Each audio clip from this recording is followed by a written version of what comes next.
نہ دیا تو کوئی بات نہیں، اب لے جا کے حسین کا ہاتھ یزید کے ہاتھ میں رکھیں گے، اب لے جا کے حسین کا ہاتھ یزید کے ہاتھ میں رکھیں گے، اور یہ سوچ کے لے جا کے جب خیمے میں رکھا ہے، رب کریم نے فرشتوں سے حکم فرمایا اس خیمے سے حسین کا ہاتھ آسمانوں کی طرف اٹھا لیا جائے تاکہ دنیا کو پتا چلے فاطمہ زہرا کا راز زندگی میں جس بات پر قائم تھا دنیا سے جانے کے بعد اس بات پر قائم رہا، اور یہی وہ قائم رہنا ہے جس کو دیکھ کر میرے خانہ نے کہا تھا شاہ حسین، بادشاہ حسین، دین حسین، دین بنا حسین، سردار ندار دست در دست یزید، حق کھا کے ملا الہ الہ حسین۔ نعرہ حیدری، نعرہ حیدری، نعرہ حسین، یا حسین۔ حضرات یہ بات یاد رکھیے، امام عالی مقام اپنی بات کے پکے ہیں، جس طرح اسماعیل علیہ السلام اپنی بات کے پکے تھے۔ ہاں یہ اور بات ہے کہ وہ لیٹے ہیں لیکن ان کی جگہ دمبا ذبح ہوا، اور یہاں میرے امام کی جگہ سارا کا سارا خاندان میرے امام کے ساتھ خاندان نبوت قربان ہو چکا۔ ایک اور مثال آپ کی خدمت میں پیش کروں، کعبے کی تعمیر اللہ نے کروائی حضرت ابراہیم کے ہاتھوں سے علیہ السلام، ان کے ساتھ میں حضرت اسماعیل علیہ السلام نے بھی کعبے کی تعمیر کی کہ نہیں کی؟ قرآن کی روایت ہے آج وَإِذْ يَرْفَعُ إِبْرَاهِيمُ الْقَوَاعِدَ مِنَ الْبَيْتِ وَإِسْمَاعِيلُ، ابراہیم علیہ السلام اسماعیل علیہ السلام نے کیا کیا؟ کعبے کی دیواروں کو بلند کیا، پھر اللہ سے مانگا ربنا تقبل منا، اے اللہ قبول فرما لے، ہماری خدمت کو قبول فرما لے، ہماری قربانیوں کو قبول فرما لے۔ اب آپ دیکھیے کعبے کی تعمیر جس ذات کو ذبح کرنے کے لیے لٹایا گیا تھا انہوں نے کعبے کی تعمیر فرمائی، اور انہوں نے اپنے بچپن میں گھر اس لیے چھوڑا تھا کیونکہ انہوں نے بتوں کی گردنیں ماری تھی۔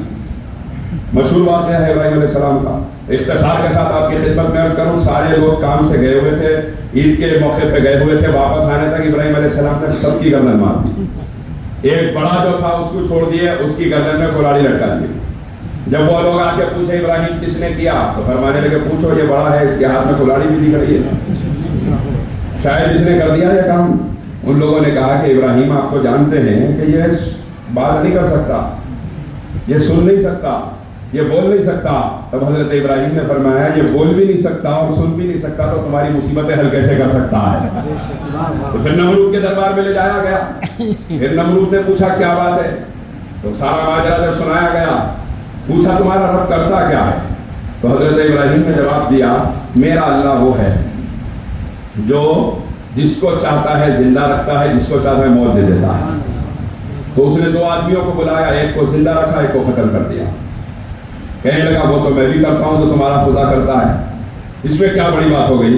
تو حضرت ابراہیم نے فرمایا اللہ یاتی بالشمس من المشرق فاتی بہا من المغرب، میرا اللہ سورج کو مشرق سے نکالتا ہے، دم ہے تو مغرب سے نکال کے دکھا، تو نکال سکتا ہے تو مغرب سے نکال کے دکھا۔ تو حضرات اللہ تبارک و تعالیٰ نے جس کے بیٹے کو ذبح کروانے کے لیے لٹایا تھا اس ذات نے بھی بتوں کی گردن ماری تھی، اور جس کا بیٹا کربلا میں ذبح ہوا اسی کے ہاتھوں سے کعبے کے اندر کے بتوں کو گرایا گیا تھا۔ جس کے بیٹے کو لٹایا گیا انہوں نے کعبہ بنایا ہے، اور جس کے بیٹے کو قربان کیا گیا انہوں نے کعبے کو پاک کیا ہے، اور علی کے ہاتھوں سے کعبے کے اندر کے بتوں کو گرایا۔ مصطفیٰ نے پہلے فرمایا علی باہر کے بت ہوں گے، پہلے اندر چلو اندر کے بت گرائیں۔ صوفیاء کرام نے قاعدہ بنا لیا کہ پہلے اندر کا شیطان گر جائے تو باہر کے خطبہ پر گر جاتے ہیں، سبحان اللہ، سبحان اللہ، پہلے اندر کا گرایا جائے تو پھر باہر کے خود بخود گر جاتے ہیں۔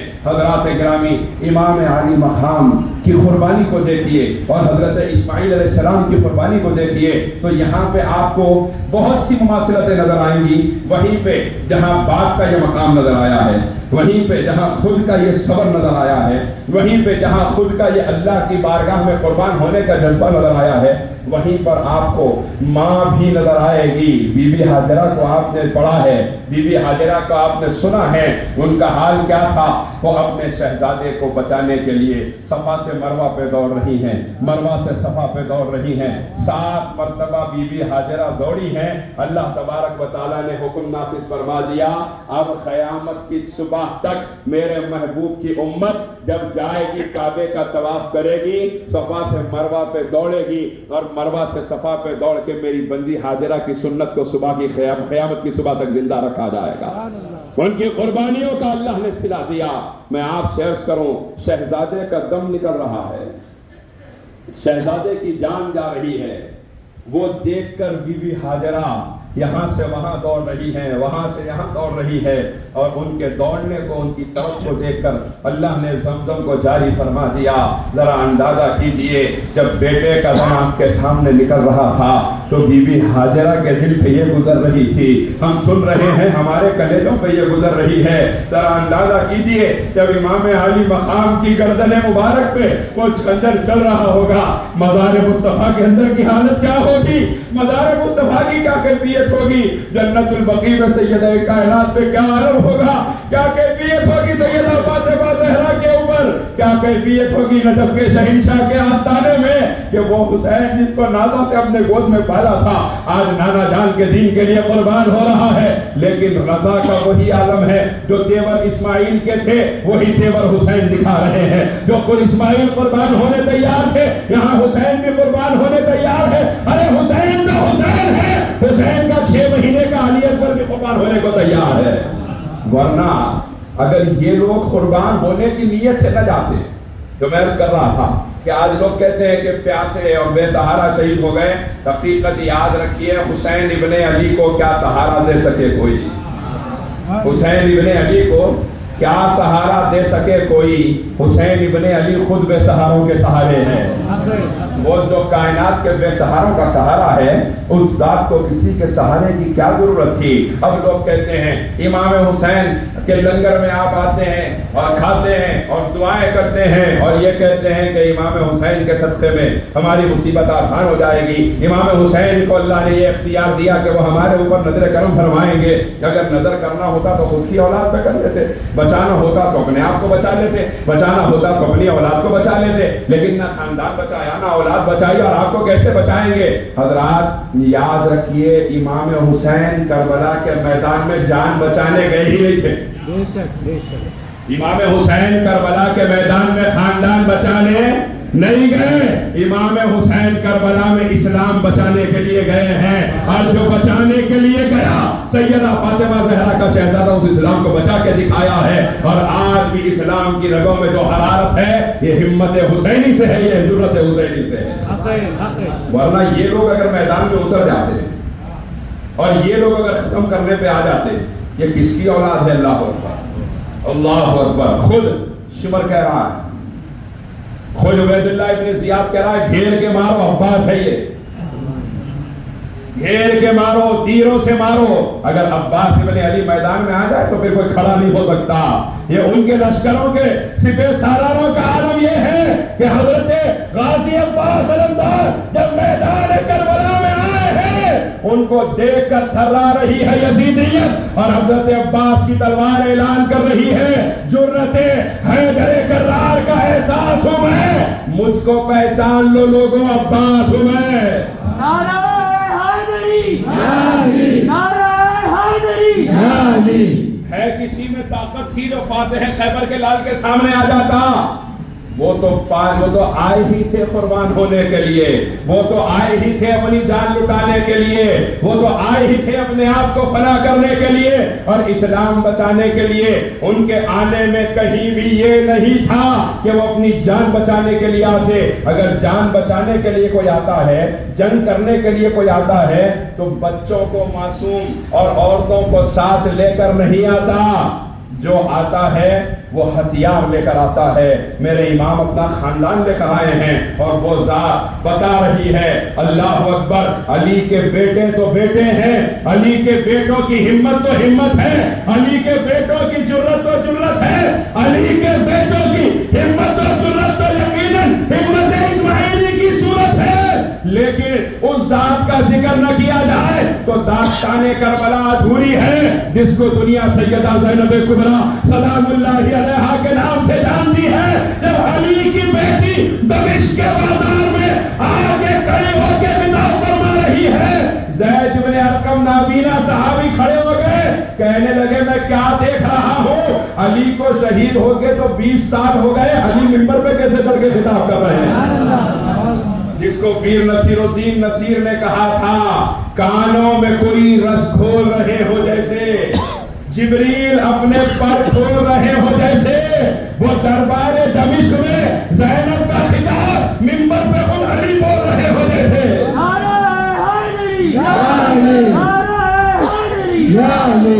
حضرات آپ اندازہ کیجئے جرت و بہادری کی اس سے بڑھ کے کیا مثال ہوگی۔ یہ جرت اسماعیلی کی صورت ہے، حضرت ابراہیم کے شہزادے کی جرت کی صورت آپ دیکھیے، علی کے بیٹوں نے بھی دکھائی ہے، علی کی بیٹی نے بھی دکھائی ہے کہ جب سیدہ زینب کبریٰ سلام اللہ علیہا میدان کربلا، جب تمام خاندان اہل بیت قربان ہو چکا، سیدہ زینب جلتے ہوئے خیموں کے کبھی قریب جا رہی ہے۔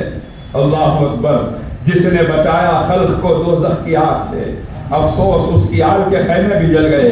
جب سیدہ زینب کبریٰ چلی ہے خیموں کی طرف، اور کبھی اندر جاتی ہیں کبھی باہر آتی ہیں، لوگ کہنے لگے سیدہ ٹھہر جائیے، زینب ٹھہر جائیے، کیوں جا رہی ہیں اندر، آگ لگ جائے گی۔ سیدہ زینب نے کیا فرمایا، میرا بھتیجا بیمار، یہ زین العابدین میرا بھتیجا اندر ہے، اگر میں باہر نکال کے نہیں لائی میرا بھتیجا جل جائے گا، اور اگر میرا بھتیجا ختم ہو گیا تو قیامت تک میرے بھائی حسین کی اولاد ختم ہو جائے گی۔ حسین کی اولاد کو باقی رکھنا ہے تو مجھے اپنی جان پہ کھیل کے میرے بھتیجے کو بچانا ہے۔ 12 سال کے عابد بیمار امام سجاد امام زین العابدین علیہ السلام کو سیدہ زینب نے جب اپنے کاندھے پہ ڈالا اور باہر نکل کے آئی ہے، صوفیہ فرماتے ہیں سیدہ زینب کے کاندھے پر تنہا امام زین العابدین نہیں تھے، 12 اماموں کی امامت علی کے بیٹی کے کاندھوں پہ سوار تھی۔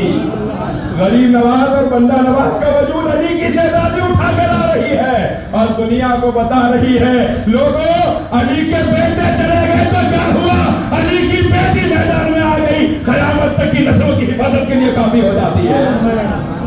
آپ اندازہ لگائیے اس گھر سے دغابازی، اس گھر سے غداری، جس نے سب کچھ لٹا دیا ہمارے لیے، آج ہم ان کی عظمتوں کو رافضیت کہنے لگے، آج ہم ان کی عظمتوں کے تذکروں کو شیعت کہنے لگے۔ ارے یہ رافضیت یا شیعت نہیں، اہل بیت کی محبت ایمان ہے، ایمان، اہل بیت کی محبت کا نام سنیت ہے۔ عشق مصطفیٰ کا حصہ ہے اہل بیت کی محبت۔ جس نے حضور سے محبت کی اس پر لازم ہے کہ وہ پنجتن پاک سے محبت کرے، وہ مصطفیٰ کے گھرانے سے محبت کرے۔ آپ اندازہ کیجئے حضرت ابراہیم علیہ السلام کے شہزادے کی قربانی ہے ایک طرف، اور سرکار مدینہ کے شہزادے کی قربانی ہے ایک طرف، لیکن عزم میں کوئی فرق نہیں ہے۔ وہ بھی قربان ہونے تیار، یہ بھی قربان ہونے تیار ہے۔ وہ نگاہ ابراہیمی کا فیضان ہے، یہ نگاہ محمدی کا فیضان ہے۔ وہ شیر کسے کہتے ہیں، دودھ کو، وہ شیر حاجرہ کا فیضان ہے، یہ شیر فاطمہ کا فیضان ہے۔ وہ شیر حاجرہ کا فیضان ہے، علی کا خون لعاب رسول اور شیر بطول، علی کا خون لعاب رسول اور شیر بطول ملے ہیں جب یہ عناصر تو ایک حسین بنا، ملے ہیں جب یہ عناصر تو ایک حسین بنا۔ کون ہے علی کا شہزادہ، یہ شیر بطول کی کیفیت بول رہی ہے، یہ جرت شیر سیدہ کائنات ہے۔ کون سیدہ کائنات؟ جس کی محبت مصطفیٰ کی محبت کا حصہ ہے، جس کی ذات مصطفیٰ کی ذات کا حصہ ہے۔ ارے اقبال نے انتہا کر دی عقیدت کی، اقبال کہتے ہیں رشتہ آئین حسن دیر پاس فرمانے جناب مصطفیٰ کہ اگر اللہ کے شریعت کی زنجیر، اللہ کے قانون کی زنجیر اگر میرے پیروں میں نہ ہوتی، اور مصطفیٰ کی احادیث اور مصطفیٰ کے فرامین اگر میری آنکھوں کے سامنے نہ ہوتے، ورنہ گردے تربتش گردید میں، سجدہاں پر خاک او پاشید میں۔ اقبال کہتے ہیں میں کعبے کا طواف نہ کرتا، مشاعر فاطمہ زہرا کا طواف کرتا، فاطمہ زہرا کی قبر کو سجدہ کرتا۔ آپ اندازہ لگائیے کون سیدہ کائنات۔ اقبال کہتے ہیں حضرت میرا سیدہ کے جب ذکر ہونا شروع ہو جاتا ہے تو پھر ذہن ہٹ جاتا ہے کہیں اور سے، بس پھر سیدہ ہی سیدہ ہو جاتی ہے۔ جب ان کا نام سامنے آتا تھا میرا مصطفیٰ بے چین ہو جاتے تھے، ہم غلاموں کی کیا اوقات ہے۔ وہ آتی تھی امام الانبیاء محبت میں شفقت میں کھڑے ہو جاتے چاہتے تھے ہم غلاموں کی کیا اوقات ہے. اقبال کہتے ہیں مریم از یک نسبت عیسیٰ عزیز وز نسبت حضرت زہرا عزیز، کہ ایک نسبت عیسیٰ نے بی بی مریم کو عزتوں سے نوازا ہے تو بی بی زہرا کو تین نسبتیں اللہ نے عطا فرمائی ہے جنہوں نے عزتوں سے نوازا. اور وہ نسبتیں کیا ہیں؟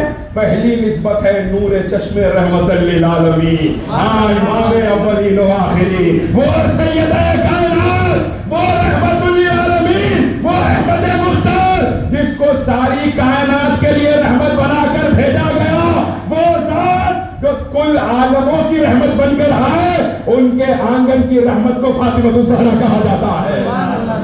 وہ ان کی آنکھوں کا نور ہے جن کے نور سے اللہ نے کائنات کو پیدا فرمایا ہے. امام اولین و آخرین، وہ اولین اور آخرین کے امام. پھر آگے کہتے ہیں بانوے تاجدار حلقہ، مرتضی، مشکل کشا، شیر خدا. وہ بیوی ہے تو کس کی ہے؟ اس حلقہ کے تاجدار کی جس کو مرتضی کہا جاتا ہے، مشکل کشا کہا جاتا ہے، شیر خدا کہا جاتا ہے. ارے علی مشکل کشا، ایسا مشکل کشا کہ علی کے گھر میں پیدا ہونے والا ہر بچہ مشکل کشا بن کے پیدا ہوا ہے. علی کے گھر میں 12 نسلوں کے بعد پیدا ہونے والا عبد القادر جیلانی بھی مشکل کشا ہے، معین الدین اجمیری مشکل کشا ہے. اور جب یہ منظر دیکھا عاشق نے کہا سارے ایمان خلق کے حاجت روا ہوئے، مشکل کشا کے بیٹے بھی مشکل کشا ہوئے.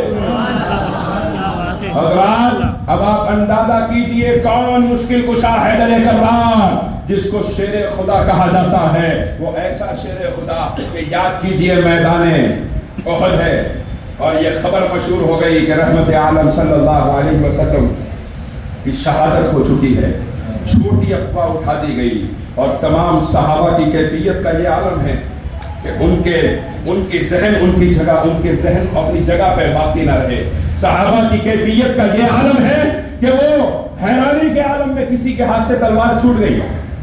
دیکھیے کسی قریبی کا دنیا سے جانا ہو تو ہمارے جن کے قریبی لوگ گزرے وہ جانتے ہیں کیا گزرتی ہے کلیجوں پر، لیکن جس کی آنکھوں کے سامنے یہ بات آ جائے کہ رحمت للعالمین رخصت ہو گئے، کسی کی ہاتھ سے تلوار چھوٹ گئی، کسی کی کمر بیٹھ گئی، کوئی پریشان ہے، کوئی یہاں سے وہاں دوڑ رہے ہیں، کسی کی زبان سے نکل رہا ہے کہ جب حضور نہیں ہے تو میں کس کے لیے لڑوں گا، واپس چلو میں کس کے لیے لڑوں گا.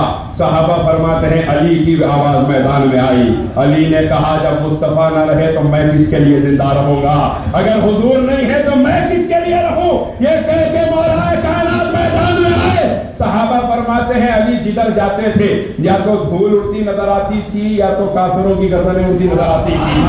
کئی تو ایسے تھے کہ ان کے سر علی کی تلوار کاٹ کے نکل جاتی تھی. جب دھڑ گرتا تھا تو پتا چلتا تھا کہ دھڑ الگ ہو چکا ہے، سر الگ ہو چکا ہے. یہ تیور جب علی نے میدان میں بچائے، اس شیر خدا کے تیور یہاں احد کے میدان میں ظاہر ہو رہے ہیں. وہاں جبرائیل حدیث قدسی لے کے آ رہے ہیں جس کو شاعر نے اپنے الفاظ میں ڈھال کے کہا شاہ مردہ شیر یستا قوت پروردگار لا فتح الا علی لا صاحب اللہ ذوالفقار.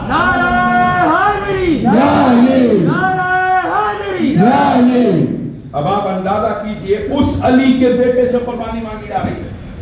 حضرت ابراہیم علیہ السلام سے اللہ نے فرمایا انی جاعلک للناس اماما. اے ابراہیم ہم آپ کو کائنات کے لیے امام بنا رہے ہیں، محلے مسجد کے لیے نہیں، شہر کے لیے نہیں، پوری دنیا میں اس وقت جتنے لوگ تھے ہم سب کے لیے آپ کو امام بنا رہے ہیں. یہ کب کہا گیا؟ جب حضرت ابراہیم علیہ السلام نے اپنے بیٹے کی گردن پہ چھری چلا دی. جب بیٹے کی گردن پہ چھری چلا دی اس کے بعد میں یہ اعلان ہوا کہ ابراہیم ہم تو تمہیں انسانیت کا امام بنا رہے ہیں، تم نے اتنا سب کچھ کر دیا ہماری محبت میں، اب ہم تمہیں انسانیت کا امام بنا رہے ہیں. انی جاعلک للناس اماما.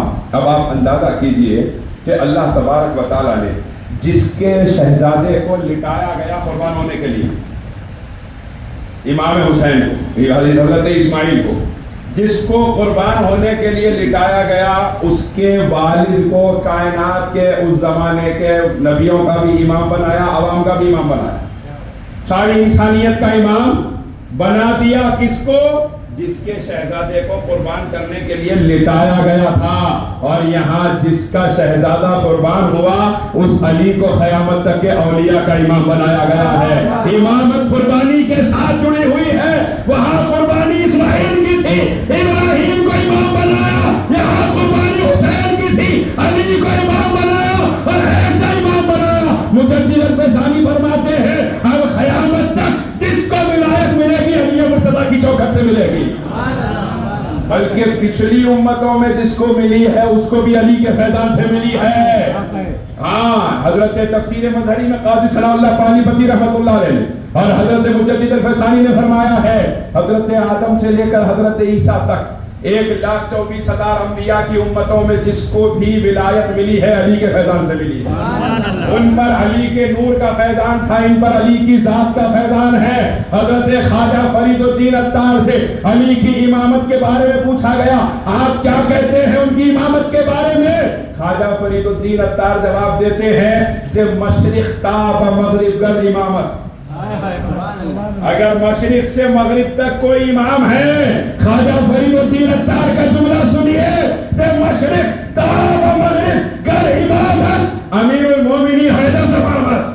اگر قیامت تک کا کوئی امام ہے مشرق سے مغرب تک، اس امام کو امیر المومنین حیدر کرار کہا جاتا ہے۔ اب آپ دیکھیں وہاں شہزادے کو لٹایا تو کائنات کے زمانے کی امامت عطا فرمائی، اور یہاں پہ شہزادے کو قربان کیا تو پھر قیامت تک کے اولیاء کی امامت عطا فرمائی۔ اور ایک خاص بات سن لیجئے، وہی ابراہیم ہے جن کے بیٹے کو لٹایا گیا تھا، ان کی ہی اولاد میں اللہ نے امام الانبیاء کو پیدا کیا۔ حضرت اسماعیل علیہ السلام نے مانگا تھا، ابراہیم علیہ السلام نے مانگا تھا کہ اے اللہ نبی آخر الزمان کو میری اولاد میں پیدا فرما۔ قربانیوں کو بدلہ دینا چاہتا ہے تو بدلہ دے دے۔ بدلہ کیا ہوگا؟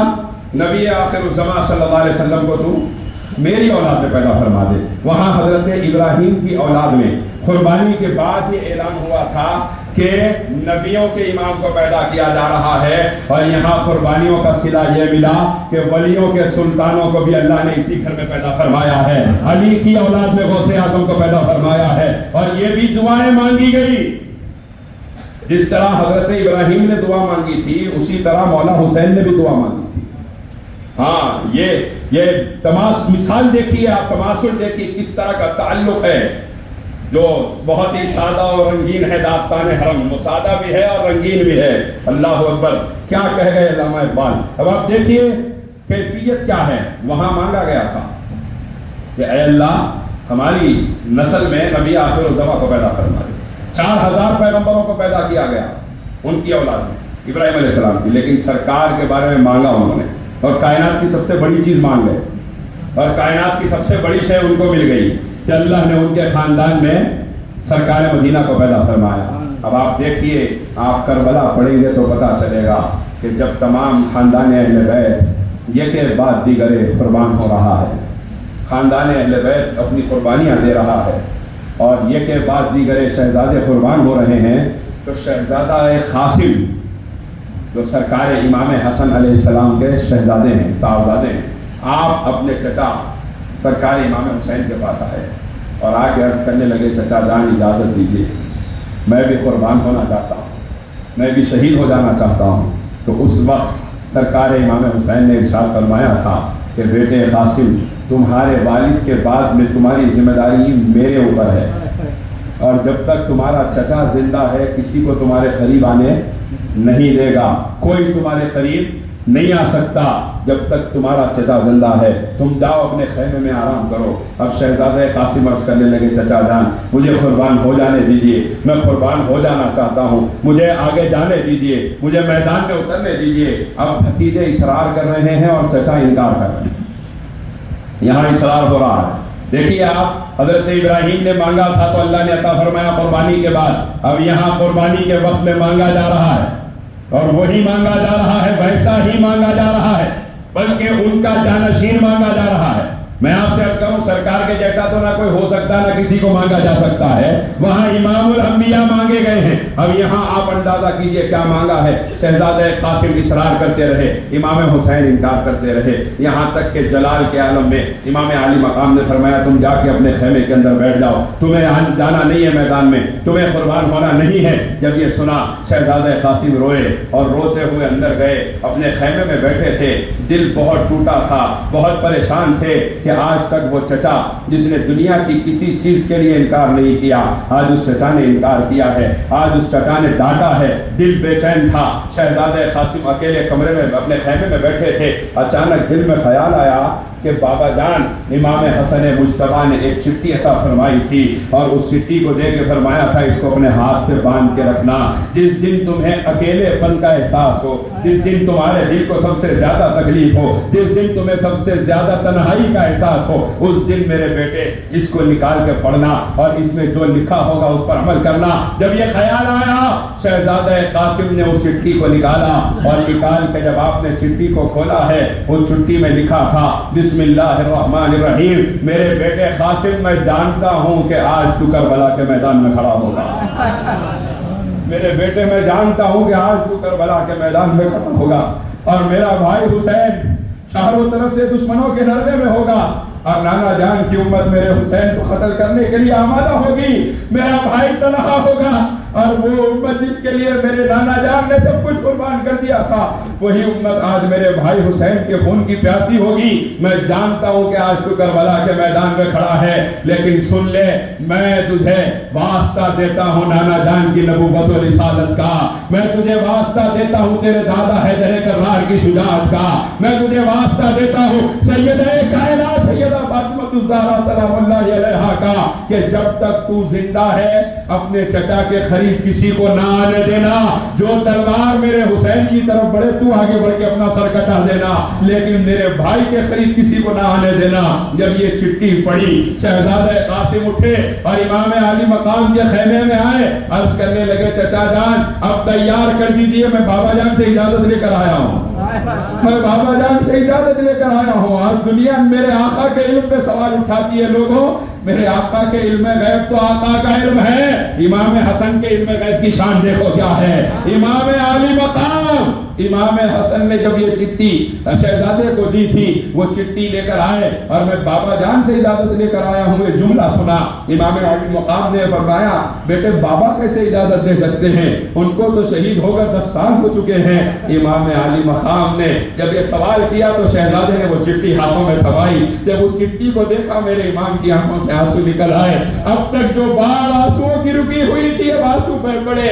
میرے امام کی آنکھوں سے آنسو جا رہے ہیں. میرے امام خیمے کے باہر نکل کے آئے اور میرے امام کی ہچکیاں اور نکل رہی ہے روتے ہوئے. میرے امام نے آسمان کی طرف سر اٹھایا, دونوں ہاتھ اٹھائے, عرض کیا میرے مالک میرے بابا کے دنیا سے جانے کے بعد میرے بھائی نے میرا باپ بن کے میری تربیت فرمائی تھی. آج جب دنیا سے چلا گیا میرا بھائی اپنی اولاد کو بھی مجھ پہ قربان ہونے کی وصیت کر کے گیا ہے. اس کے بعد امام علی مقام نے ہاتھ اٹھا کے مانگا اے اللہ میں تجھ سے دعا کرتا ہوں میرے مالک میرے بھائی حسن کی اولاد کو قیامت کی صبح تک باقی رکھنا, میرے بھائی کی اولاد کو کبھی ختم نہ ہونے دینا, میرے بھائی کا خاندان باقی رکھنا اور میرے بھائی کی اولاد میں اولیاء کے سلطان کو پیدا کرنا, میرے بھائی کی اولاد میں ایسا بچہ پیدا کرنا جو ولیوں کا سلطان بن کر آئے گا. یہی وجہ تھی کہ بغداد کی سرزمین پر غوث جیلانی منبر پہ کھڑے ہو کے فرماتے تھے لوگوں کیا سمجھتے ہو میں کون ہوں, میں کربلا میں مانگی گئی امام حسین کی دعاؤں سے بدلہ بن کر پیدا ہوا. وہاں پہ امام انبیاء کو مانگا گیا قربانی کے بعد, یہاں پہ امام اولیاء کو مانگا گیا قربانی کے بعد. آپ اندازہ کیجئے کیا ہے قربانی امام حسین کی, کیا ہے شہادت حسین. سر الشہادتین میں حضرت شاہ عبدالعزیز محدث دہلوی رحمۃ اللہ علیہ فرماتے ہیں, 1 گھنٹہ تقریباً ہو چکا ہے, میں اپنی بات اختتام کی طرف لے جا رہا ہوں. سر الشہادتین میں حضرت شاہ عبدالعزیز محدث دہلوی رحمۃ اللہ علیہ ارشاد فرماتے ہیں کہ اللہ تبارک و تعالیٰ نے حسنین کریمین کو جو شہادت عطا فرمائی ہے دراصل یہ شہادت ہے کیا, اس شہادت کے پیچھے راز کیا. امام حسن بھی شہید ہے, امام حسین بھی شہید ہے. آپ اندازہ کیجئے اہل بیت کی اتنی عظمت بیان کیے جانے کے بعد بھی قرآن و حدیث میں یہ اہل بیت کے جتنے 11 امام آئے ہیں نا، ان میں سے کوئی بھی بستر پہ بیمار ہو کے دنیا سے نہیں گیا، پورے شہید ہیں، سب کو شہید کیا گیا۔ وہ تو اہل بیت پہ کیے جانے والے ظلم کے خلاف تلوار بنا کے اللہ نے غوث اعظم کو پیدا فرما دیا تھا، عباسیوں کی کمر توڑنے کے لیے پیدا فرما دیا تھا، پھر کوئی کھڑا نہ ہو سکا سامنے، جو آتا تھا وہ گھٹنے ٹیک کے کہتا تھا یہ عبد القادر ہے کہ علی کی ذوالفقار سامنے آ کے کھڑی ہو چکی ہے۔ تو آج آپ اندازہ کیجئے کہ رحمت عالم صلی اللہ علیہ وسلم کو اللہ تعالیٰ نے ہر بزرگی عطا فرمائی، ہر بلندی عطا فرمائی، نبوت، رسالت حضور کو عطا فرمائی، صداقت، عدالت، شجاعت حضور کو عطا فرمائی، سخاوت کا مرکز بنا کر حضور کو پیدا فرمایا، اخلاق و کردار کا پیکر بنا کر حضور کو عطا فرمایا۔ ہر بلندی، ہر اونچی عادت، ہر اونچی صفت میرے سرکار کو اللہ نے عطا فرما دی تھی، لیکن صرف اور صرف ایک شہادت تھی جو سرکار کے دروازے تک نہ آ سکی، صرف اور صرف ایک شہادت تھی، شہادت حضور تک نہیں آئی، باقی ہر بلندی اللہ نے عطا فرمائی۔ جب اللہ نے چاہا کہ یہ بلندی بھی میرے محبوب کے دروازے تک پہنچ جائے، اللہ تعالیٰ نے امام حسن و امام حسین کو شہید کروا کے بتایا کہ یہ جز کی شہادت نہیں، یہ کل کی شہادت ہے، حسنین کی شہادت شہادت محمد مصطفیٰ ہے، اور یہی وہ شہادت ہے، اور شہادت محمد مصطفیٰ ہی وہ شہادت ہے جس کو اللہ نے فرمایا وَفَدَيْنَاهُ بِذِبْحٍ عَظِيمٍ کہ اے اسماعیل ہم نے آپ کے بدلے میں ذبح عظیم کو قبول فرما لیا ہے، ایک ایسے ذبح کو قبول کر لیا جس سے بڑھ کے کائنات میں کوئی بھی نہیں ہو سکتا۔ حسنین کریمین کیا ہے؟ یہ جز احمد مختار ہے۔ اللہ تبارک و تعالیٰ نے اپنے محبوب سے وہ عجیب و غریب تعلق ان شہزادگان کو عطا فرمایا ہے کہ ان شہزادوں کو اللہ نے ایک کو سینے تک مصطفیٰ کے جیسا بنایا ہے، ایک کو قدموں تک مصطفیٰ کے جیسا بنایا ہے۔ حضرات گرامی، یہ تمام کا تمام فیضان حضرت ابراہیم علیہ السلام کی شہادت سے یہ سوالات شروع ہوتے ہیں، حضرت اسماعیل علیہ السلام کی شہادت سے، حضرت ابراہیم کی قربانی سے شروع ہوتے ہیں۔ اور آج جب لوگ ہم سے کہتے ہیں کہ تم محرم آتے ہی اہل بیت کا ذکر کرتے ہو، کہ شیعہ تو نہیں ہو گئے؟ لوگ ہم سے کہتے ہیں اہل بیت کی ذکر کرتے ہو محرم آتے ہی کہیں شیعہ تو نہیں ہو گئے؟ میں آپ سے عرض کروں، وہاں شہزادے کو لٹایا گیا قربان ہونے کے لیے، قربان نہیں ہوئے۔ گردن تو بغیر کی دمبے کی کٹی نا، صحیح ہے کہ غلط ہے؟ وہاں قربان نہیں ہوئے، لیکن اس قربانی کی یادگار کو آپ ہر 10 ذی الحج کو عید الاضحیٰ منا رہے ہیں، منا رہے ہیں کہ نہیں منا رہے؟ عید الاضحیٰ کیا ہے؟ خاندان ابراہیمی کی قربانیوں کی یادگار ہے۔ عید الاضحیٰ کیا ہے؟ حضرت اسماعیل کی قربانی کی یادگار ہے۔ ارے جب حضرت اسماعیل کی قربانی کی یادگار منائی جا سکتی ہے جہاں اسماعیل قربان نہیں ہوئے، یہاں تو مصطفیٰ کا پورا خاندان قربان ہو گیا ہے۔ ان کی یاد منانا شیعت نہیں، ان کی یاد منانا ہی سنیت ہے، اور ہمارے تمام بزرگوں نے ان کی یاد کو منایا ہے۔ ہم کہیں اور سے نہیں لیے، یاد رکھیے ہم اہل سنت ہیں، ہم اہل سنت ہیں، اور سینہ تان کے کہتے ہیں ہم اہل سنت ہیں۔ ہم صدیق اکبر، فاروق اعظم، عثمان غنی کے غلام ہیں، ہم حسنین پاک کے غلام ہیں، ہم اہل سنت ہیں، سنی ہیں۔ ہم وہ نہیں ہیں جو دوسروں کو برا کہہ کے صرف اہل بیت کی تعریف کرتے ہیں۔ ہم ہر اس شے کو جس کا تعلق مصطفیٰ سے ہے، اس کا مقام ہمارے سراخوں پر ہے، اس کی عظمت ہمارے سراخوں پر ہے۔ ہم سنی ہیں، اور اہل سنت نے اپنا مسلک 100 سال پہلے انگریزوں کے دفتر سے نہیں لیا، اہل سنت نے اپنا مسلک غوث اعظم کی چوکھٹ سے لیا ہے، غریب نواز کے آستانے سے لیا ہے۔ تو خدا کے لیے سمجھیے کہ اس کا نام شیعت نہیں ہے، اس کا نام رافضیت نہیں ہے، یہ عین سنیت ہے، یہ عین سنیت ہے۔ اور اگر کوئی یہ کہہ رہا ہے کہ یہ شیعت کا طریقہ ہے، وہ عقیدہ حب اہل بیت پہ ضرب لگا رہا ہے، یاد رکھیے۔ اور یہ وہ اہم ترین عقیدہ ہے کہ اگر یہ عقیدہ کمزور رہا، آخری حدیث سنا کے بعد ختم، یہ عقیدہ کمزور رہا۔ دیکھیے کوئی صاحب ہے کہیں پر مسجد میں آئے، نماز پڑھے، انتقال ہو گیا نماز کی حالت میں، کیا کہیں گے ہم لوگ؟ کہیں گے کہ نہیں کتنی پیاری موت ہے کہ نہیں ہے؟ کہیں نیند تو نہیں آ گیا آپ کو؟ پھر بولیے نا، کہیں گے کہ نہیں کہیں گے؟ کتنی پیاری موت ہے بھائی، نماز میں دم نکل گیا۔ لیکن کوئی کعبے کے صحن میں دنیا سے چلا جائے، کتنی بڑی موت ہے.